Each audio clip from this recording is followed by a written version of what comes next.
5 kebiasaan fundamental yang membuat aset seseorang terus bertumbuh. Ada hal menarik yang sering bikin aku mikir. Kenapa ada orang yang kerja keras sampai capek banget, tapi kondisi finansialnya tetap stagnan? Sementara ada yang kelihatannya hidup santai, tapi hartanya berkembang terus. Waktu aku perhatikan lebih dalam, ternyata semua bergantung pada kebiasaan sederhana yang dilakukan tiap hari, bukan trik rahasia atau bakat khusus.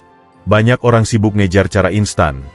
Padahal fondasi terbesarnya justru ada pada pola pikir kecil yang dilakukan berulang. Salah satu kebiasaan yang menentukan adalah cara seseorang melihat barang yang mereka beli. Ada yang setiap kali punya uang sedikit langsung gatal pengen ganti gadget baru supaya terlihat keren. Padahal kebutuhan utamanya belum tentu itu. Tapi ada juga tipe orang yang mikir jauh lebih matang. Beli sesuatu karena fungsinya jelas, bukan karena ingin dianggap sukses. Misalnya beli kendaraan. Yang satu fokus supaya tampil gaya saat nongkrong. Yang satunya lagi mikir soal iritnya. Soal apakah kendaraan itu bisa bantu aktivitas kerja atau usaha. Dua arah berpikir yang beda inilah yang lama-lama memengaruhi isi tabungan dan aset. Ada alasan kenapa orang yang fokus pada fungsi cenderung lebih stabil finansial. Mereka terbiasa menunda validasi dari luar demi tujuan pribadi yang lebih besar. Mereka nggak gampang goyah waktu lihat teman pamer barang baru. Mereka memprioritaskan rasa aman jangka panjang dibanding pujian singkat. Itu bikin langkah finansial mereka jauh lebih rapi. Kesimpulannya, pondasi pertama menuju kondisi finansial lebih kuat ada pada kebiasaan kecil tentang cara memandang barang, uang, dan tujuan pribadi. Kalau kebiasaan ini berubah, arah hidup juga berubah. Kalau soal uang, waktu sering dianggap sekadar sesuatu yang habis begitu saja. Padahal buat orang yang serius ingin hidupnya berkembang, waktu itu aset yang nilainya jauh lebih tinggi daripada uang itu sendiri. Banyak orang bekerja dengan pola yang sama tiap hari. Datang pagi, pulang sore, lalu merasa sudah melakukan yang terbaik. Tidak salah. Tapi ada batasan yang nggak bisa ditembus kalau seluruh waktu hanya ditukar dengan gaji bulanan. Orang yang ingin naik level biasanya melihat waktu sebagai sesuatu yang bisa diperbesar manfaatnya. Misalnya ada pelaku bisnis kecil yang awalnya semua dikerjakan sendiri. Mulai dari balas pesan, mempersiapkan paket, memposting konten, sampai urusan keuangan. Energi habis, perkembangan bisnis pun terganjal. Sampai suatu saat dia memutuskan merekrut satu orang admin untuk bantu mengerjakan hal-hal teknis. Langkah ini memang mengurangi sedikit uang di awal, tapi memberikan waktu kosong yang jauh lebih berharga. Waktu kosong itulah yang kemudian dipakai untuk aktivitas yang jauh lebih strategis. Dia jadi punya ruang buat riset produk baru, membandingkan harga dengan supplier, hingga merancang kampanye pemasaran yang lebih efektif.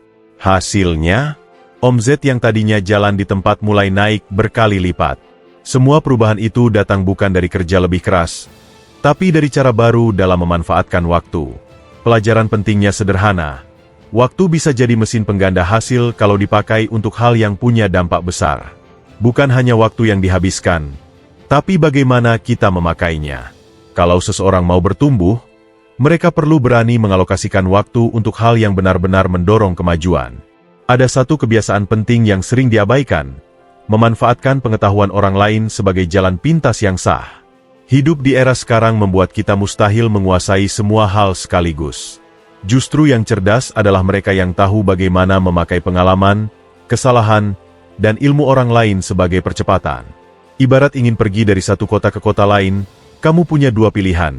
Jalan kaki sambil menebak-nebak arah, atau masuk jalan tol yang sudah dibangun dan dirapikan oleh orang sebelum kamu. Hasilnya jelas berbeda. Buku, kelas, mentor, atau komunitas adalah versi modern dari jalan tol itu.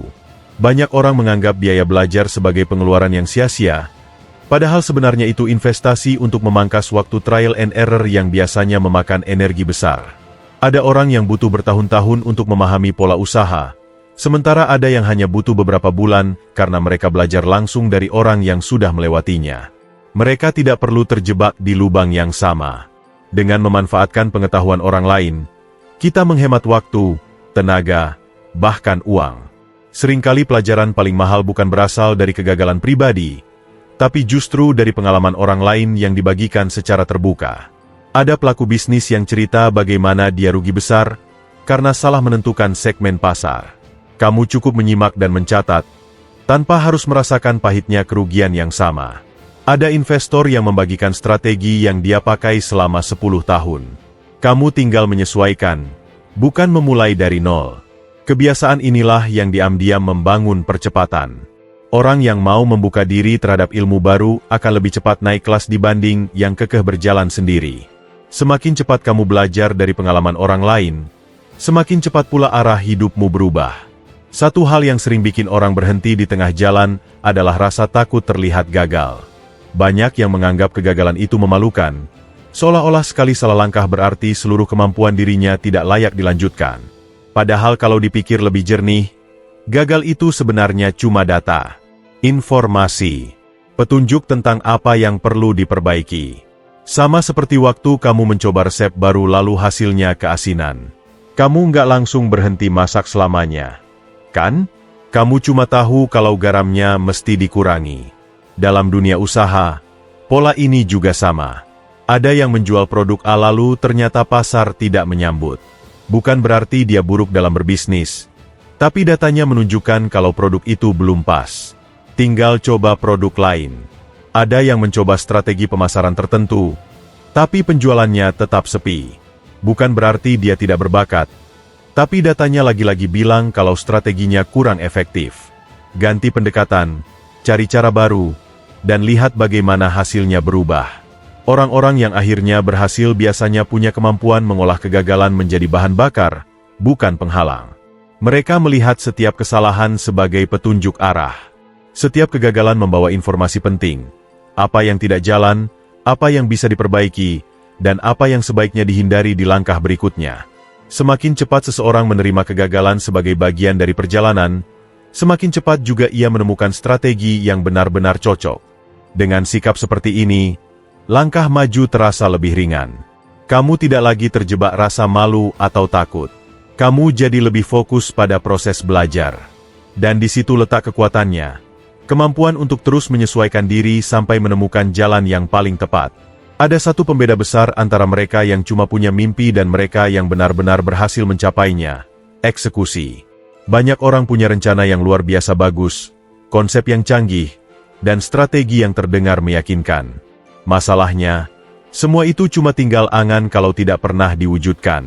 Ide terbaik sekalipun nilainya sama dengan nol, kalau hanya berhenti di kepala, atau di catatan kecil yang tidak pernah tersentuh lagi. Eksekusi tidak harus langsung besar.